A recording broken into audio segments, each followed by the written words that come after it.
में परमेश्वर ने अब्राहम से कहा। किससे कहा? अब्राहम से। या यूं कह दे कि परमेश्वर हमसे कह रहा है या परमेश्वर आपसे कह रहा है। और जब परमेश्वर आपसे कुछ कहेगा तो अद्भुत होगा। वो आपके मन के मुताबिक कई बार नहीं होगा। कई बार ऐसा लगेगा बहुत गलत परमेश्वर हमारे साथ कर रहा है, परमेश्वर कुछ हमारे साथ बहुत अनहोना हो रहा है। अब्राहम को जब परमेश्वर ने बुलाया तो अब्राहम से उत्पत्ति 12 और उसका पहले पद में एक बात कहने लगा। यहोवा ने अब्राहम से कहा, अपने देश और अपने, सुनिएगा, पहला काम अपना देश और अपने कुटुंबियों और अपने परिवार और अपने पिता के घर को छोड़कर उस देश में चला जा जो मैं तुझे दिखाऊंगा। क्या कह रहा? मैं तुझे दिखाऊंगा। दिखा नहीं रहा हूं, दिखाऊंगा। अपना देश सबको प्यारा है कि नहीं? अपना देश प्यारा है। अपने कुटुंबी, अपना परिवार कोई छोड़ना नहीं चाहता है। और अपना पिता जिसने जन्म दिया, जिसने पाला पोसा बड़ा किया, कोई नहीं छोड़ेगा। प्रभु ऐसे आपकी बुलाहट है कि हम अपना घर छोड़ दें, अपना परिवार छोड़ दें, अपने पापा मम्मी को छोड़ दें और अपना देश भी छोड़ दें, और आप ऐसी जगह बता रहे जहां आपने सिर्फ कह रहे दिखाऊंगा, दिखा भी नहीं रहे। तो कैसी बुलाहट है। अब्राहम परमेश्वर के कहने के अनुसार चलता था, धर्मी व्यक्ति था जो परमेश्वर के कही हुई बातों पर विश्वास करता था। और अब्राहम से जब परमेश्वर ने कहा तो कह रहा मैं तुझे दिखाऊंगा। और दूसरे पद में कह रहा मैं तुझसे एक बड़ी जाति बनाऊंगा। मतलब यहां नहीं बनाऊंगा, जहां पर तू बैठा है, जहां पर तू रह रहा, जहां पर तू बंधुआई में, जहां पर तेरे लिए ये जगह बहुत खूबसूरत दिखाई दे रहा, तेरा परिवार तुझे बहुत खूबसूरत दिखाई दे रहा, तेरे लोग तुझे बहुत खूबसूरत दिखा रहे, पर यहां नहीं बनाऊंगा। तुझे यहां से निकलना पड़ेगा, छोड़ना पड़ेगा। आज्ञा मानने का मतलब है दुख। आज्ञा मानने में दूसरे शब्दों में कहा जाए दुख। और अब्राहम को शायद दुख हुआ होगा अपना परिवार छोड़ते हुए, अपने पिता को छोड़ते हुए और अपने देश को छोड़ते हुए, और परमेश्वर की कही हुई बातों पर विश्वास करके अब्राहम चल दिया। अब्राहम चल दिया और परमेश्वर कह रहा है मैं तुझसे एक बड़ी जाति बनाऊंगा और तुझे आशीष दूंगा और तेरा नाम महान करूंगा और तू आशीष का मूल होगा। पर यहां नहीं बढ़ाऊंगा, ये जगह छोड़नी पड़ेगी, दोस्त छोड़ने पड़ेंगे। जिस जगह पर तुम बढ़ना चाह रहे हो वहां नहीं बढ़ाएगा। प्रभु की कुछ बुलाहट अलग है। प्रभु दिखा रहा है पर अभी दे नहीं रहा है। कह रहा मेरे साथ चलोगे, मेरा कहना मानोगे, मेरे पीछे पीछे चलोगे, मेरे कहने के अनुसार करोगे, यदि जो मैं कह रहा हूं वो करोगे तो तुम पर बड़ी आशीष होगी। सबसे पहली बात। दूसरा बात ये कि तुझे आशीष दूंगा और महान करूंगा। हर व्यक्ति महान बनना चाहता है, हर व्यक्ति सर्वश्रेष्ठ बनना चाहता है, हर व्यक्ति को बहुत मशहूर होना चाहता है। यदि मशहूर होना चाहते हैं, सर्वश्रेष्ठ बनना चाहते हैं, बरकत पाना चाहते हैं तो जो प्रभु कह रहा है वो करो, जो परमेश्वर कह रहा है वो वो करो, जो परमेश्वर का वचन कह रहा है वो करो, तो ये तुम्हें बरकत देगा। पहली बात आशीष देगा, फिर महान करेगा, और तुम्हारे द्वारा लोग बरकत पाएंगे। जब बात करते हैं आशीषों की, जब बात करते हैं बढ़ोतरी की, जब बात करते हैं बड़े आशीषों की, तो अब्राहम की गवाही ली जाती है। अब्राहम को परमेश्वर ने बढ़ाया, जैसे परमेश्वर ने कहा, और अब्राहम परमेश्वर के कहने के अनुसार निकल लिया, और जब निकल लिया तो परमेश्वर ने बढ़ाया, और यहाँ तक कि बढ़ाया, भेड़ बकरियों को इतना बढ़ा दिया, उसके जानवरों को इतना बढ़ा दिया, और बड़ी आशीषें दी, और इतनी बरकतें दी, इतनी बरकतें दी कि बरकतों के साथ साथ जो अब्राहम से लगा रहा वो भी बरकत पा गया। लूत बरकत पा गया। कहा जाए तो लूत इस लायक नहीं था कि बरकत पा सके, पर कारण क्या था? सिर्फ मिला हुआ था, सिर्फ मिला हुआ था। आपके द्वारा जब परमेश्वर आपको बढ़ाएगा तो आपके साथ जो लोग चुने रहेंगे वो लोग बरकत पाएंगे, वो लोग आशीष पाएंगे, वो लोग बरकत पाएंगे। और परमेश्वर ने बढ़ाया। एक और ऐसे शख्स से मैं मुलाकात कराऊंगा जिसे परमेश्वर ने दर्शन देकर कहा कि मैं तुझे बरकत दूंगा, मैं तुझे आशीषित करूंगा, मैं तुझे सब भाइयों में बड़ा करूंगा। छोटा भाई सब भाइयों में, 7 भाइयों में छोटा व्यक्ति, वो बचपन में एक दर्शन परमेश्वर दे रहा है उसे, और जब दर्शन वो देख रहा है तो अब्राहम की बुलाहट और इसकी बुलाहट अलग है। जब परमेश्वर बुला रहा है तो हो सकता है कि परमेश्वर आपको घोर भरी अंधकार की तराई में से होकर लेकर चले, हो सकता है मुसीबत में लेकर चले, हो सकता है तकलीफों में लेकर चले, और आपको लगे कि परमेश्वर क्या आपकी ये बुलाहट है कि आपने हमें इसलिए बुलाया था कि हम बीमारी में रहें, प्रभु का आपने इसलिए बुलाया था कि हम कर्जे में रहें, प्रभु क्या आपने इसलिए बुलाया था कि हमारी जिंदगी से बीमारियां ना जाए। नहीं, प्रभु उसमें से होकर तुम्हें लेकर जा रहा है कि ताकि तुम सीख सको अपनी कमजोरियों में, अपनी बीमारियों में, अपने हालातों में, अपनी खराब परिस्थितियों में ये बात सीख सको कि मेरे अलावा कोई तुम्हारे साथ नहीं है, कोई तुम्हारे साथ नहीं देगा, कोई तुम्हारे साथ नहीं खड़ा होगा, कोई तुम्हें उठाकर खड़ा नहीं करेगा। और ये व्यक्ति दर्शन देख रहा है, छोटा व्यक्ति, छोटा बेटा एक दर्शन देख रहा है। और क्या दर्शन देख रहा है? निकाल कर पढ़ेंगे जो मिलेगा। उत्पत्ति की किताब 37वां अध्याय और उसका 5वां पद सुनिएगा। मैं बात कर रहा हूं यूसुफ की, सुनिएगा। सबसे छोटा बेटा, सुनिएगा। यूसुफ ने स्वप्न देखा, यूसुफ ने एक स्वप्न देखा और अपने भाइयों से उसका वर्णन किया, और अपने भाइयों से जाकर बता दिया, वर्णन किया जी। तब वे उससे और भी द्वेष करने लगे, और उससे नफरत करने लगे। क्यों नफरत करने लगे? क्योंकि इसका पिता इसके लिए हर साल अंगरखा बनवाता था, इसके लिए नए नए कपड़े बनवाता था और इससे प्यार करता था।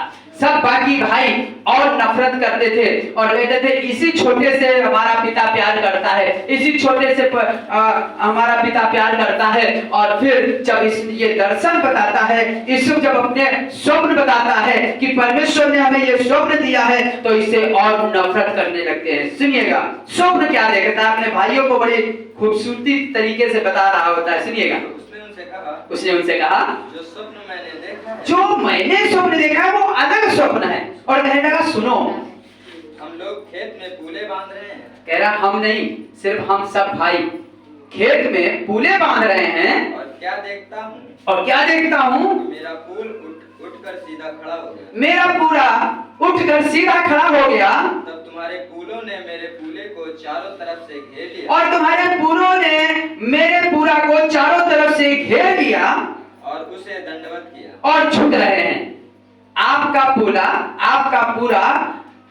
समझ रहे हैं? पूरा समझ रहे हैं? जो हम लोग धान के पूरा बांधते हैं, गेहूं के पूरा बांधते हैं, पूरे बाइबल में पूले लिखा हुआ है। जब कहने लगा तुम्हारे पूले हमारे पूले को जो सीधा खड़ा हुआ है झुककर दंडवत कर रहे हैं। सुनिएगा, तब उसके भाइयों ने उससे कहा, क्या सचमुच तू हमारे ऊपर राज्य करेगा? इसके भाई इसके स्वप्न का अर्थ समझ गए। हालेलुया। यूसुफ को नहीं मालूम, यूसुफ ने सिर्फ स्वप्न देखा है, पर इसके बड़े भाई बड़े समझदार हैं। और इसे इसके भाइयों को ये बात पता है कि ये जो दर्शन देख रहा है, इसकी जो बुलाहट है ये अलग है। इसकी बुलाहट तो बड़ी जबरदस्त है। ऐसी बुलाहट है कि हम आने वाले समय में इसके सामने झुकेंगे, छोटे भाई के सामने झुकेंगे। हमने तो ये देखा है छोटा भाई बड़े भाई के सामने झुकते हुए, पर अब तो उल्टा होने जा रहा है। ये कैसा बुलाहट है, ये कैसी बुलाहट है। और अब जब यीशु अपना दर्शन बताता है, सुनिएगा, या क्या सचमुच तू हम पर प्रभुता करेगा? क्या सचमुच तू हम पर अधिकार रखेगा? इसलिए वे उसके सपनों और उसकी बातों के कारण उससे और भी अधिक बैर करने और अधिक बढ़ गए। इनका बैर बढ़ता चला गया, इनकी दुश्मनी बढ़ती चली गई। और फिर उसने एक और स्वप्न देखा। यीशु प्रभु यीशु को बुला रहा है, बुलाहट है, 2 बार बुलाहट दे रहा है और दूसरा दर्शन फिर देखता है। सुनिएगा, और अपने भाइयों से उसका भी यूं वर्णन किया। फिर वर्णन करने लगा। सुनो, मैंने एक और स्वप्न देखा है। मैंने एक और स्वप्न देखा है कि सूर्य और चंद्रमा और 11 तारे मुझे दंडवत कर रहे हैं। मुझे दंडवत कर रहे हैं। हालेलुया। सुनिएगा, इस स्वप्न का उसने अपने पिता और भाइयों से वर्णन किया। इस बार अकेले नहीं बता रहा है, इस बार उसका पिता भी है, उसके भाई भी हैं, और अपना दर्शन बता रहा, अपनी बुलाहट बता रहा है कि प्रभु ने मुझे इस बारे में इसे दर्शन दिखाया है। सुनिएगा, तब उसके पिता ने उसको डांट कर कहा, यह कैसा स्वप्न है जो तूने देखा है? ये कैसा स्वप्न है? और फिर कहता, क्या मैं तेरा पिता, तेरी माता और तेरे भाई क्या तेरे सामने आकर झुकेंगे? पिता को भी बात पता हो गई है। और आगे लिखा है कि इसके भाइयों का दुश्मनी इतनी बढ़ गई, बैर इतना बढ़ गया, ये एक बढ़ोती है, ये एक बरकत के कारण है। इतना बैर बढ़ गया कि इसे मारने के लिए तैयार हो गए। हम इसे खत्म कर देंगे और उसका दर्शन समाप्त कर देंगे। यीशु आपको नहीं मालूम, बाकी भाइयों आपको नहीं मालूम, परमेश्वर का चुनाव है। जितनी बार गिराओगे, जितनी बार नाश करोगे, उतनी बार उठाया जाएगा। और बाइबल बताती है इसके भाई इसके सामने बुरा व्यवहार किए। क्या बुरा व्यवहार करने लगे? इसे मारने के लिए, और कहने लगे और चलते हैं। अभी आगे लिखा है इसके भाई बाकी कहने लगे और उसे हम मार डालें। उसमें से एक कह रहा नहीं मारे ना, इसे गड्ढे में डाल दे। एक कह रहा नहीं गड्ढे में डाले भाई, गड्ढे में डालना ठीक नहीं है, और हम इसे गड्ढे से निकाल लें और निकाल के इसे बेच दें। इससे 2 फायदे रहेंगे, एक तो मुझे पैसा मिल जाएगा, दूसरी बात पिता को बता देंगे और इसके कपड़ों को खून में सान कर पिता को दिखा देंगे कि शेर और भालू ने तेरे बेटे छोटे बेटे को खा गए, घायल कर दिया। किसी ने कहा हाँ बेच दो। यूसुफ आपकी बुलाहट अलग है, अब्राहम आपकी बुलाहट अलग है। यहाँ बैठा हर एक शख्स की बुलाहट अलग हो सकती है, एक जैसी बुलाहट ना हो सकता है एक जैसा दर्शन ना हो। जब यूसुफ को बुलाया गया तो यूसुफ गड्ढे से होकर गुजरा, मुसीबत से होकर गुजरा, मिस्र में बेच दिया गया। पोतीफर के यहाँ वो नौकरी किया, मेहनत की, परिश्रम किया, उसकी पत्नी ने उस पर दोष लगा दिया, जेल खाने में डाल दिया गया। और एक समय आया कि आसमान के परमेश्वर ने जेल से उसे निकालकर, और बाइबल बताती है फिरौन कहने लगा क्या कोई ऐसा व्यक्ति है जो जिसमें ऐसी आत्मा पाई जाती हो, ईश्वर की आत्मा पाई जाती हो। और भी बाइबल बताती है कि ईश्वर स्वप्न का दर्शन बता देता है और जाकर आसमान का परमेश्वर मिस्र का मंत्री बना दिया जाता है। और जब मंत्री बनाया जाता है, एक समय आता है कि 7 साल का अकाल और 7 साल की पैदावारी होती है, और उसके बाद जब अकाल का समय आता है, चारों तरफ अकाल पाया जाता है, और तब फिर इजराइल में भी अकाल पाया जाता है। तब इसके भाई एक एक दाने के लिए मोहताज हो जाते हैं, और तब इसके भाई और पिता को ये बात पता चलती है कि मिस्र में अनाज अभी है, मिस्र में अभी अनाज है। और इसके भाई सब जाकर उसके यूसुफ के सामने सच में दंडवत करते हैं। और ये बात इसके भाइयों को नहीं मालूम होती है, ये तो समझते हैं मंत्री है, पर यूसुफ जान जाता है ये मेरे भाई हैं। फिर भी अपने भाइयों से प्यार करता है। और कहता है मेरे भाइयों को मेज पर बैठाया जाए। किसी से नहीं बताता ये मेरे भाई हैं। फिर यूसुफ ही मिस्र के सोने के कटोरे उनके बोरे में करवा देता है। क्यों? कि ताकि इसका और भाई जो और पिता इसके पास आ सके और चोरी लगवाकर इसके पिता और इसके भाई छोटे भाइयों को और भाई को बुलाकर ये अपने यहाँ रखता है और एक बात कहता है वहां पर। पता क्या कहता है?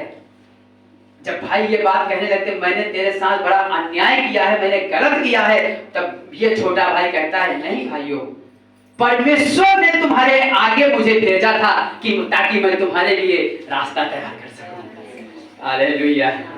ये यूसुफ की बुलाहट है। जब यूसुफ बुलाया जाएगा तो बुलाहट अलग है, जब अब्राहम बुलाया गया तो बुलाहट अलग है।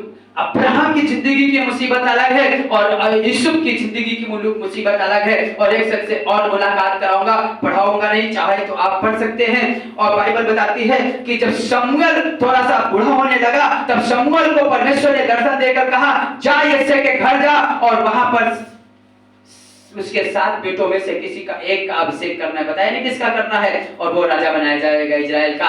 और बताना चाहता हूं ये दाऊद सबसे छोटा व्यक्ति, जो सब भाइयों में छोटा बेटा, और इसे पिता कह दिया जाओ भेड़ बकरियां चढ़ा दे, बस तुम्हारा यही काम है, भेड़ बकरी चढ़ाओगे। जब राजा बनाने की बारी आई, शमूएल लिए तेल और बिल्कुल तैयार है अभिषेक करने के लिए, कह रहा बेटों को बुलाओ। मिथिलेश भाई जैसे हमारे जैसे बहुत से लोग बेटे आए, कहने लगा नहीं मिथिलेश भाई अभिषेक नहीं बनाए जाएंगे, इनका अभिषेक नहीं होगा। कहने लगा कोई है और कोई तेरा बेटा है? कहने लगा हाँ एक है जो बकरियों को चरा रहा है, भेड़ों को चरा रहा। कहने लगा जल्द उसे बुला, नहीं तो हम खाना नहीं खाएंगे। दाऊद को बुलाया गया और दाऊद का अभिषेक किया गया। और बाइबल बताती है तब से लेकर परमेश्वर का आत्मा और चुरावट से दाऊद पर उतरने लगा। ये दाऊद की बुलाहट है। चरवाहे को उठाकर राजा बना देता है, वो तुच्छ लोगों को उठाकर मंत्री बना देता है, और जो कुछ नहीं होते हैं वो कहता मेरे पीछे चलो, और यदि तुम मेरे पीछे चलोगे तो मैं तुम्हें आशीषों का पिता बनाऊंगा। आपकी बुलाहट क्या है हमें नहीं मालूम, पर यदि प्रभु यीशु मसीह के कहने के अनुसार, परमेश्वर के वचन के कहने के अनुसार आप चल रहे हैं, मुसीबतें आ सकती हैं, आप तकहाली में होकर गुजरेंगे, आप घोर अंधकार की तराई में से होकर गुजरेंगे, पर ये प्रभु की जो बुलाहट है वो बुलाहट परमेश्वर जो आपकी जिंदगी में रखा है पूरा करेगा। पर आपको चलते रहना है, और परमेश्वर जो बनाने के लिए आपको बुलाया है वो बना के रहेगा, क्योंकि वो उसके हाथ में है। आइए मैं आपको बात करें। धन्यवाद प्रभु यीशु मसीह, जो तू हमसे कहे वही मैं करूं, और जो आपने बुलाया है प्रभु, आपकी बुलाहट से हम चल सके, इधर उधर न मुड़े।